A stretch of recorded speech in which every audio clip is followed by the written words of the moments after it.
Directive volontaire pour une pêche artisanale durable, égalité et équité entre les genres.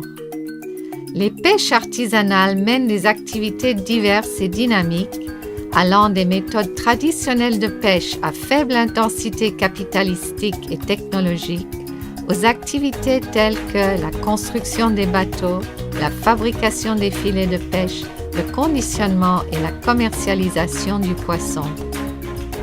Ces pêches sont généralement fortement ancrées dans les collectivités locales. Pour beaucoup de pêcheurs artisanaux, la pêche est un mode de vie. Les pêches artisanales représentent environ la moitié de la totalité des captures de poissons des pays en voie de développement. 90 à 95% de ces débarquements de poissons sont destinés à la consommation humaine locale et contribuent de façon significative à la sécurité alimentaire et à la nutrition. Les pêches artisanales emploient plus de 90% des pêcheurs artisanaux et des travailleurs de la pêche dans le monde. Près de la moitié sont des femmes. Les femmes participent à tous les aspects des activités de la chaîne de valeur des pêches, telles que la collecte des crustacés, la plongée en tant que pêcheuse de perles et d'abalone, la pêche en général et le ramassage des filets. Elles sont souvent responsables des activités post-récolte, notamment la valorisation commerciale et les activités à forte intensité de main-d'œuvre, comme le séchage, le fumage et la salaison des poissons. Néanmoins, nous observons souvent que l'inégalité subsiste entre les hommes et les femmes dans les pêches artisanales. Outre le travail dans les pêches, les femmes doivent aussi prendre soin de leur famille et des communautés. Leurs contributions au secteur des pêches ne sont pas toujours reconnues ni payées de façon adéquate. Les inégalités de pouvoir le long de la chaîne de valeur sont fréquentes. Bien que les femmes participent aux diverses étapes de la chaîne de valeur, de puissants intermédiaires masculins dictent souvent le prix du poisson vendu par les femmes. L'accès limité des femmes au crédit contribue à cette inégalité. Les conditions de travail des femmes dans les pêches artisanales sont susceptibles de porter atteinte à leur santé, comme par exemple la fumée qui accompagne certaines méthodes traditionnelles de préparation du poisson ou les blessures à la main causées par le décortiquage des crevettes. Chez les femmes indigènes, la discrimination fondée sur le sexe est souvent aggravée par la discrimination fondée sur l'ethnie.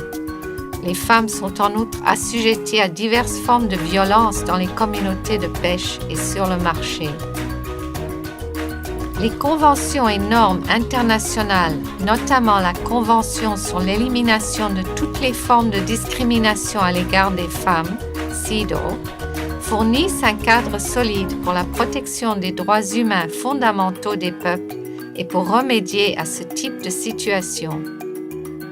En 2014, les gouvernements ont approuvé les directives volontaires pour une pêche artisanale durable dans le contexte de la sécurité alimentaire et de l'éradication de la pauvreté.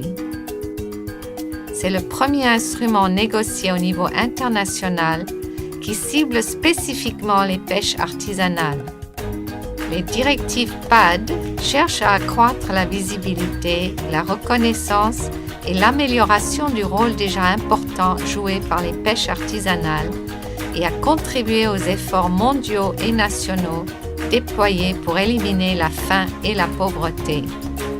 L'un des principes directeurs des directives PAD est l'égalité et l'équité entre les sexes, préconisant la reconnaissance du rôle essentiel joué par les femmes dans les pêches artisanales et la promotion de l'égalité des droits et des opportunités entre les hommes et les femmes. Le chapitre 8 des directives PAD traite de l'égalité entre les sexes. La question du genre est également mise en avant dans tous les autres chapitres, que ce soit les chapitres sur les droits fonciers, la gestion durable, le développement social, les chaînes de valeur, le changement climatique, etc. En matière de droits fonciers, par exemple, Les directives PAD demandent qu'une attention toute particulière soit accordée aux droits fonciers des femmes afin de leur assurer des droits d'accès aux ressources halieutiques qui soient sûrs, équitables et appropriés sur le plan social et culturel. Les directives PAD demandent aux États de mettre en œuvre des instruments internationaux pertinents afin de permettre à la société civile, et notamment aux femmes, de surveiller l'évolution de la situation à cet égard. Les directives PAD reconnaissent également la nécessité de fournir une meilleure technologie aux femmes.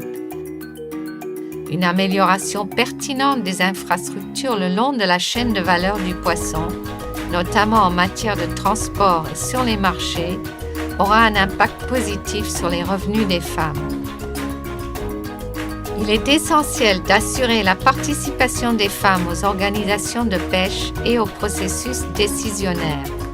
Les femmes jouent souvent un rôle important pour introduire une perspective communautaire au débat sur les pêches. Nous pouvons tirer les enseignements des nombreuses pêches artisanales bien organisées qui sont dirigées par des femmes. Les directives PAD appellent les États, les acteurs des pêches artisanales et les autres parties concernées à redoubler d'efforts pour assurer que l'égalité entre les sexes devienne la norme dans le développement des pêches artisanales. C'est à nous tous d'utiliser ces directives PAD comme un outil puissant pour établir des pêches artisanales équitables en matière de genre.